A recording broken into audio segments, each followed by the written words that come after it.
The desert stretched endlessly in every direction, a vast expanse of golden dunes and jagged rock formations that shimmered under the punishing heat of the sun. The sky was a pale, unyielding blue, devoid of clouds, offering no reprieve to anything unlucky enough to find itself stranded here.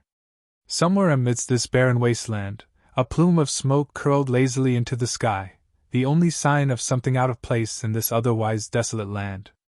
The wreckage of a small, sleek spacecraft lay half buried in the sand, its once polished hull scorched and fractured.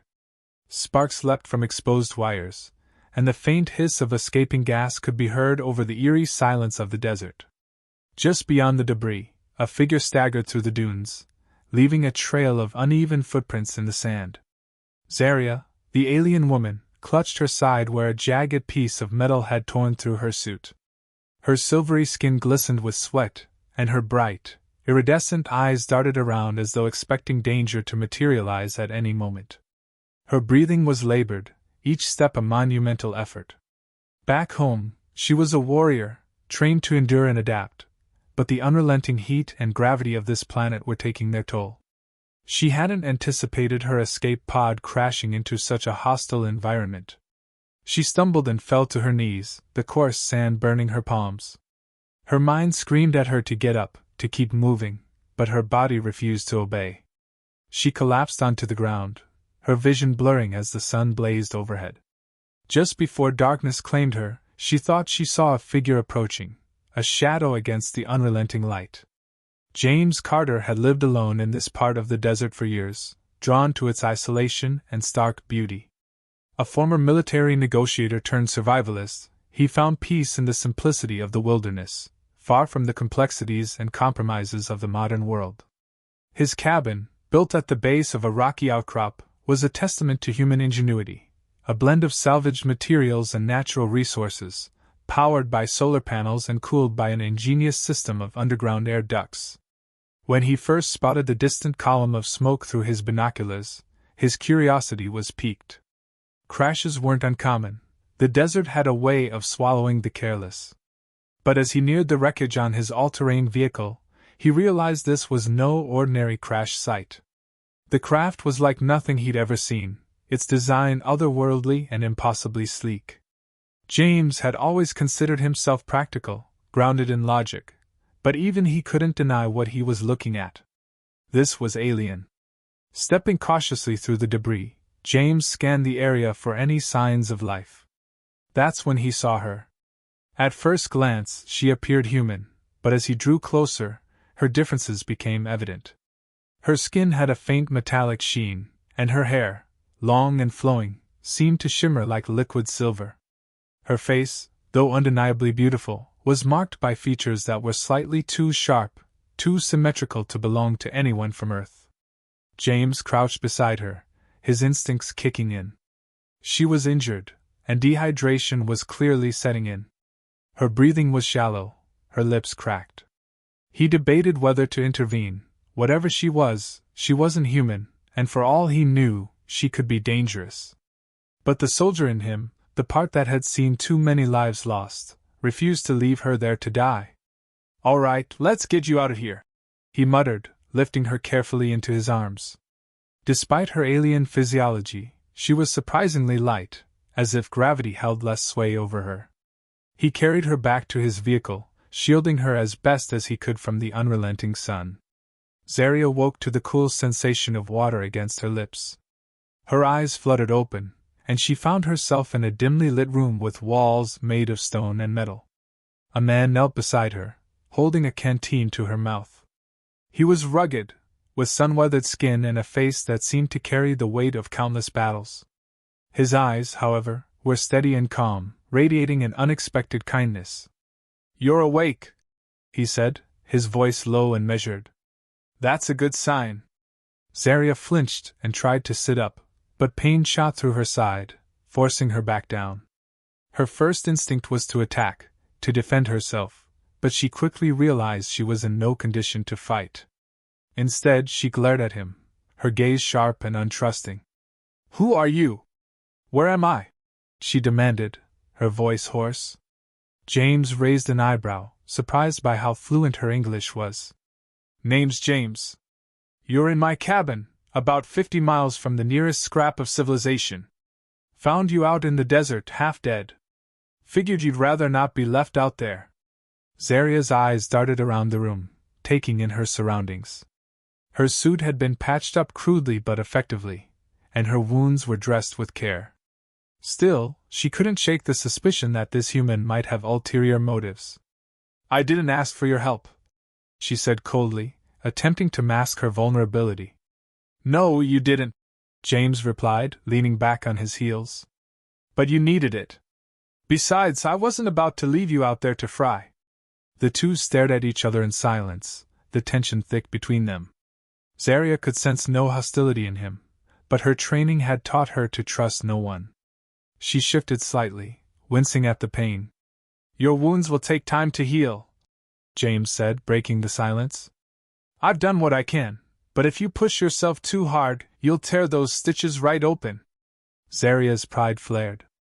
I don't need your pity. James shrugged. Good. Because I'm fresh out of it. Despite herself, Zaria felt a flicker of amusement at his bluntness.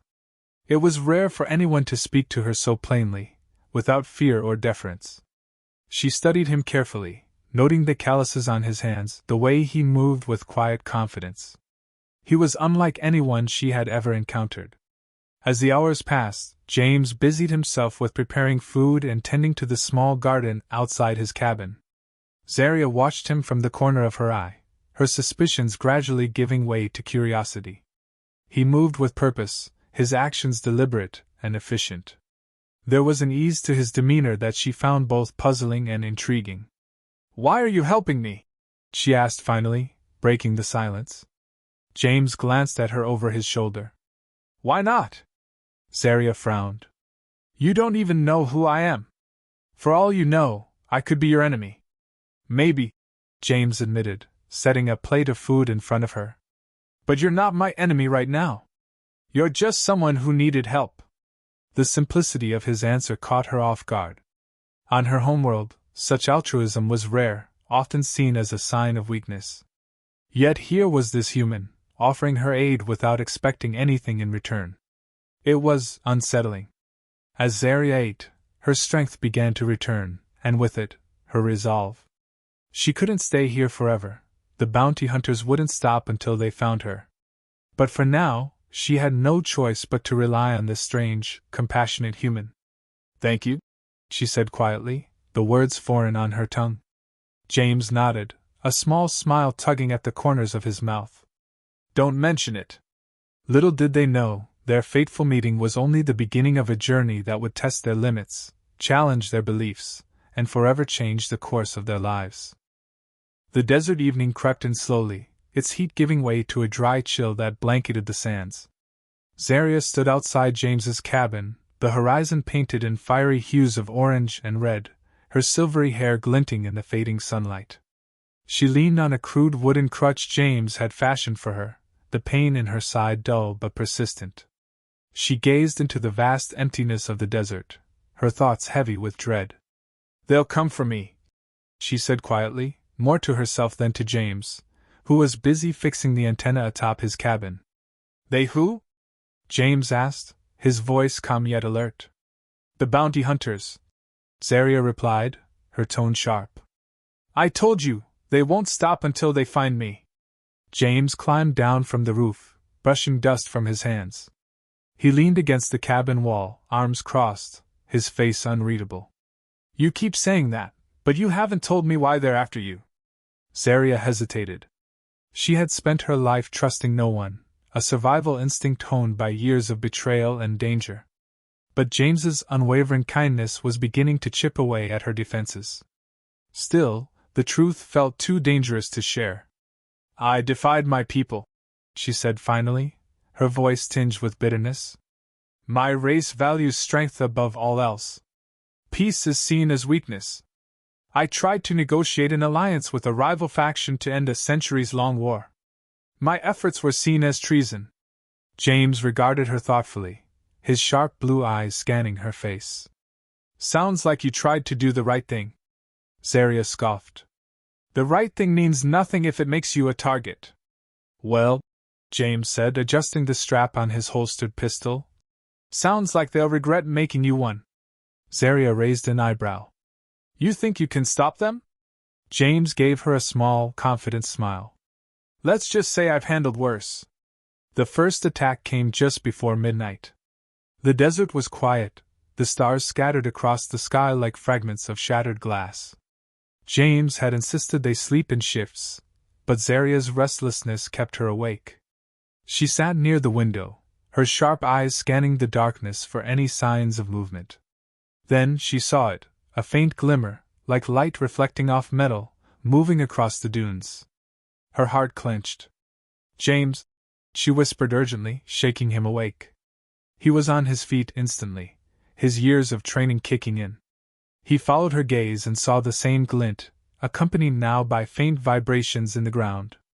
He grabbed his binoculars and peered into the distance, spotting 3 figures moving swiftly toward the cabin. Bounty hunters, Zaria said, her voice tight. They've found me. James nodded, his mind already calculating. All right. Stay low and keep quiet. Let them come to us. Zaria frowned. You're not seriously planning to take them on alone? Do you have a better idea?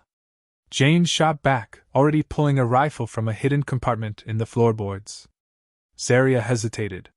She hated the idea of relying on anyone, but she wasn't in any condition to fight. Reluctantly, she nodded, gripping the small blade James had given her earlier. The bounty hunters moved with precision, their silhouettes growing clearer as they approached.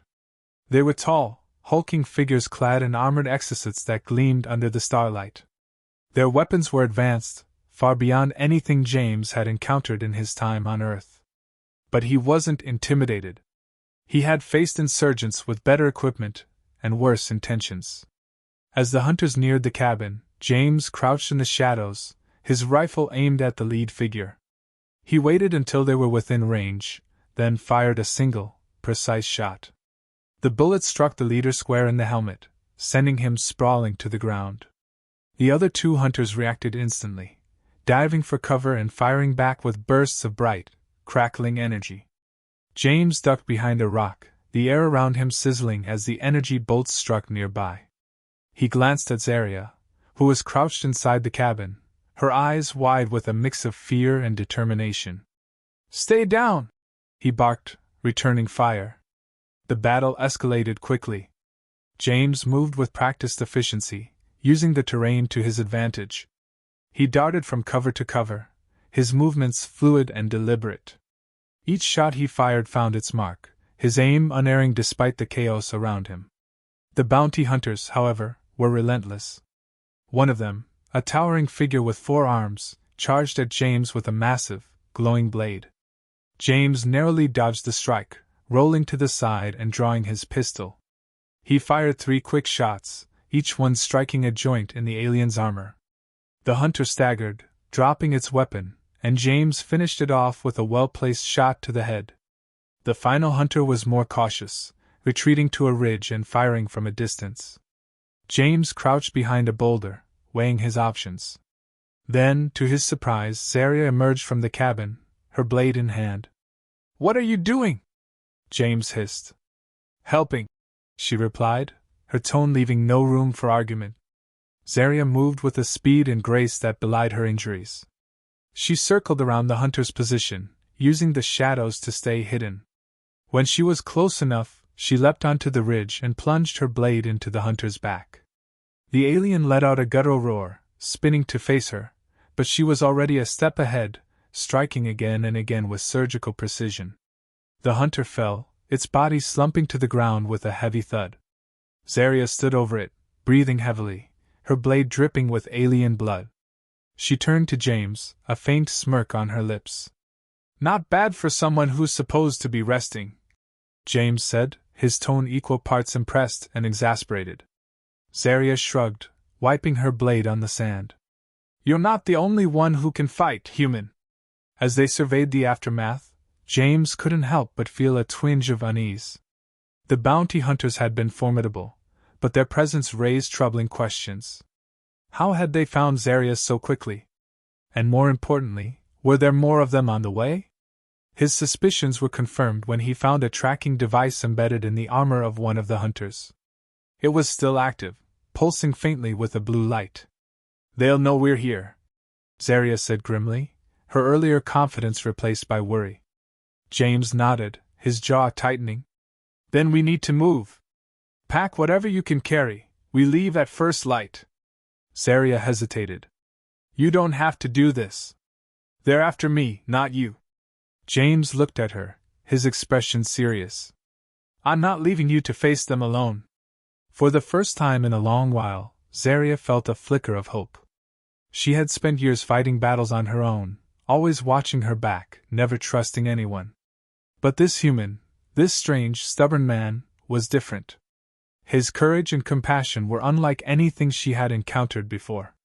"Thank you," she said quietly, the words heavy with emotion. James gave her a small, reassuring smile. "Don't thank me yet. The hard part's still ahead." As the first rays of dawn broke over the horizon, the two prepared to leave, their bond forged in the crucible of battle. They knew the journey ahead would be fraught with danger, but for the first time, they faced it together. The sun blazed mercilessly over the open desert as James and Zaria trekked across the shifting sands. They had abandoned James's cabin hours ago, leaving behind the only semblance of safety they had known. A stolen hoverbike, salvaged from one of the fallen bounty hunters, sped silently through the barren wasteland. James, at the controls, kept a vigilant eye on the horizon. Zaria, seated behind him, clung tightly to his waist, her silvery hair whipping in the hot desert wind. "I still think we should have gone deeper into the mountains," Zaria said, her voice barely audible over the rushing air. James shook his head. "They'd find us there eventually. Better to meet them on our terms, not theirs." Zaria frowned but didn't argue. Her injuries had mostly healed, thanks to James's care and a mix of alien medkits salvaged from the bounty hunters. But she knew the reprieve wouldn't last. The signal from the tracking beacon James had found would have already alerted reinforcements. Suddenly, a shadow appeared on the horizon. James slowed the hoverbike, squinting against the sunlight. The shadow grew larger, its shape resolving into the outline of an imposing alien warship.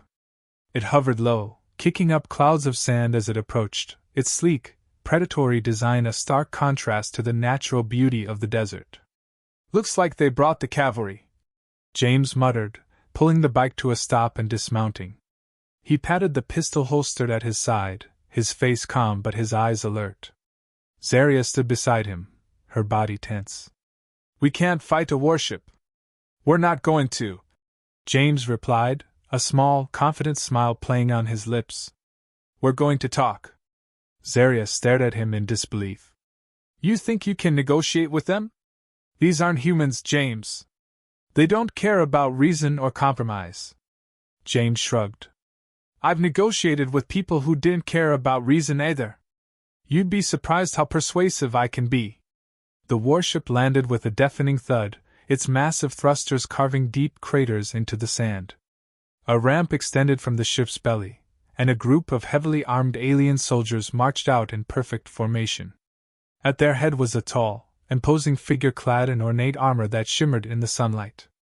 His face was angular and cruel, his eyes glowing faintly with an eerie blue light. "Human," the commander said, his voice amplified by the speakers on his helmet. "You have something that belongs to us." James stepped forward, his movements deliberate and unthreatening. "She doesn't belong to anyone. But I'm guessing you're here to take her back." The commander's eyes narrowed. "She is a traitor to her people. Surrender her, and I may allow you to live." James smiled faintly. "See, that's the thing. I'm not a fan of ultimatums." Behind him, Zaria shifted nervously. She had seen men like this commander before, ruthless, arrogant, and utterly devoid of mercy.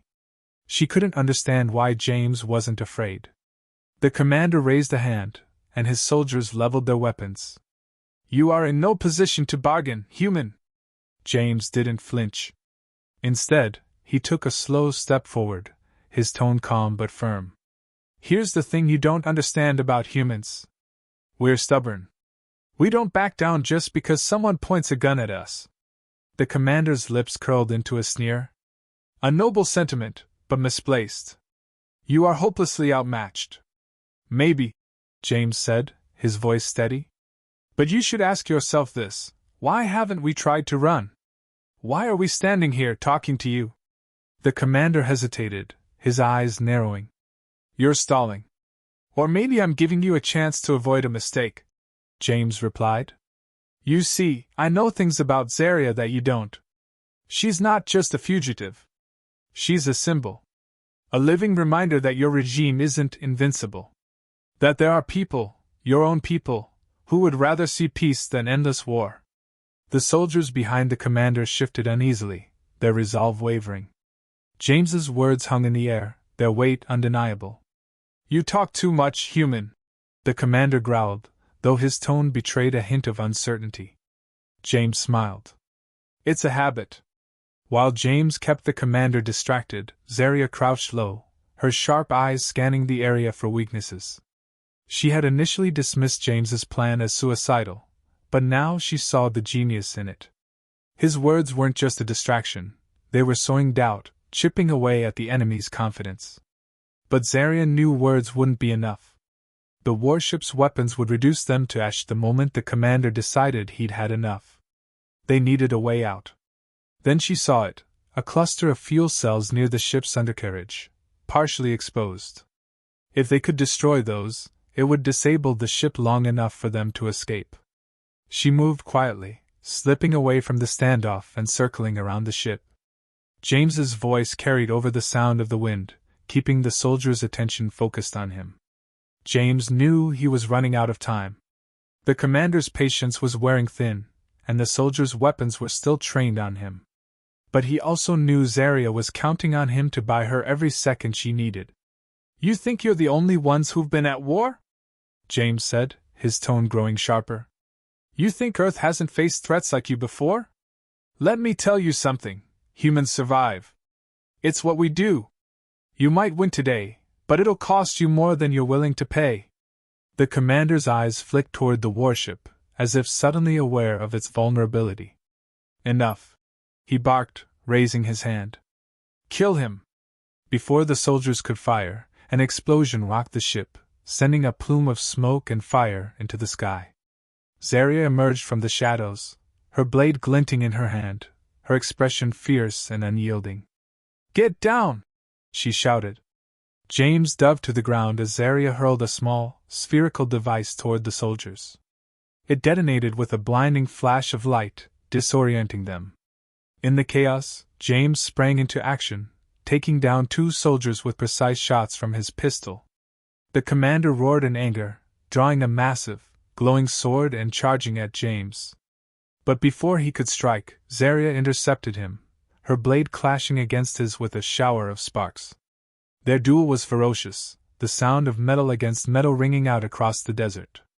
Zarya moved with a speed and agility that seemed impossible, her every strike aimed with deadly precision. But the commander was no ordinary foe. He countered her attacks with brutal efficiency, his strength overwhelming. James watched the fight, his mind racing. He couldn't match the commander's strength, but he didn't need to. He just needed to find an opening. The turning point came when Zarya feigned a stumble, luring the commander into overextending his attack. James seized the moment, firing a single shot that struck the commander's armor at a weak point. The alien staggered, his grip on his sword faltering. Zarya didn't hesitate. With a final, powerful strike, she disarmed the commander, her blade pressed against his throat. It's over, she said, her voice cold and steady. The commander's soldiers, demoralized and leaderless, began to retreat, dragging their wounded back to the warship. The ship, now heavily damaged, struggled to lift off, its engines sputtering as it disappeared into the horizon. As the dust settled, James and Zarya stood together, their breathing heavy but their resolve unbroken. That was reckless, Zarya said, though there was a hint of admiration in her tone. James grinned. Reckless is what we humans do best. She couldn't help but smile, despite herself. For the first time in years, she felt something she thought she'd lost forever: hope. They had won this battle, but they both knew the war was far from over. Together, they turned toward the horizon, ready to face whatever came next. The first rays of dawn painted the desert sky in hues of gold and crimson, a striking contrast to the charred wreckage left behind from the battle. James and Zaria sat on a rocky outcrop overlooking the expanse of sand, their bodies weary but their spirits unbroken. The faint hum of retreating alien ships had long since faded, leaving only the quiet whispers of the desert wind. Zaria adjusted the bandage on her arm, her movements slow and deliberate. She glanced at James, who was cleaning his pistol with a methodical precision. Despite the exhaustion evident in his features, there was a calm determination in his eyes that gave her an odd sense of comfort. "You didn't have to do this," Zaria said softly, breaking the silence. "You could have walked away." James chuckled, though there was no humor in it. "Yeah, well, walking away's never been my style." Zaria studied him for a moment, her iridescent eyes reflecting the morning light. "Why? Why risk your life for someone you barely know?" James paused, setting his pistol aside. He leaned back against the rock, gazing at the horizon. "Because it was the right thing to do. You're not just running from them, you're fighting for something bigger. Peace, hope, whatever you want to call it. And maybe I needed a reminder that there's still some good worth fighting for." Zaria's expression softened. She had spent so long surrounded by betrayal and violence that James's selflessness felt almost alien. For the first time in years, she allowed herself to feel something other than fear or anger, gratitude. Their moment of respite was short-lived. A low rumble echoed through the desert, growing louder with each passing second. James and Zaria exchanged a glance before scrambling to their feet, scanning the horizon. "What now?" James muttered, his hand instinctively reaching for his pistol. In the distance, a new ship appeared, smaller than the warship but no less menacing. Its sleek, black frame cut through the air with deadly precision, heading straight for them. James's jaw tightened. "Guess they weren't done with us after all."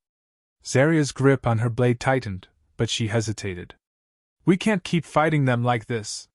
Sooner or later they'll overwhelm us." James's mind raced. She was right. They had been lucky so far, but their luck wouldn't hold forever. He glanced at the wreckage of the alien equipment scattered across the battlefield, an idea forming in his mind. "Zaria," he said, turning to her. "Can you hack their tech?" She frowned. "Why?" "Because we're going to give them what they want, or at least make them think we did." As the enemy ship drew closer, James and Zaria worked quickly. Using the salvaged remains of the alien commander's armor and the tracking beacon they had deactivated earlier, Zaria began crafting a false signal. Her hands moved with practiced efficiency, her advanced knowledge of alien technology proving invaluable. "This won't fool them for long," she warned, her voice steady but urgent. "But it should buy us enough time to get away." James nodded, already securing their supplies onto the hoverbike. "Good enough for me." The ship descended, its engines kicking up a cloud of sand as it landed a few hundred yards away. The ramp lowered, and a new squad of soldiers emerged, their weapons drawn. But this time, James and Zaria weren't waiting to fight. The false signal activated just as the soldiers began their approach. The beacon emitted a pulsing blue light, mimicking the life signs of an alien target. The soldiers hesitated, their attention drawn to the decoy. "Now!" James hissed, revving the hoverbike's engine. Zaria jumped onto the bike behind him, and they sped off, kicking up a trail of sand. The soldiers, realizing too late that they had been deceived, opened fire. Energy bolts zipped past them, narrowly missing the bike. "Hold on!" James shouted, steering the bike toward a narrow canyon. The rocky terrain provided some cover, but the soldiers were relentless, pursuing them on foot and in smaller craft. Zaria turned, using her blade to deflect an incoming projectile. The force of the impact sent a jolt through her arm, but she held firm. "Any more bright ideas?" she yelled over the roar of the engine. "Working on it," James replied, his voice strained. The chase reached a critical point as they emerged from the canyon into a wide, open plain. The enemy craft gained on them, their weapons locked and ready to fire. James spotted a cluster of strange rock formations up ahead, their jagged edges forming a natural barricade. "Zarya, do you trust me?" he asked suddenly. Her eyes narrowed. "I don't have much of a choice, do I?" "Fair enough," James said, veering the bike toward the rocks. As they approached the formations, James abruptly spun the bike around, skidding to a stop behind a large boulder. He pulled Zarya off the bike and motioned for her to stay low. "What are you doing?" she demanded. "Setting a trap," James replied, pulling out a small device from his pack. It was a crude explosive, cobbled together from salvaged alien tech and his own ingenuity. He placed it on the bike and activated a remote trigger. The enemy craft arrived moments later, their pilots dismounting and advancing cautiously. The hoverbike sat in the open, its engine idling, a seemingly easy target.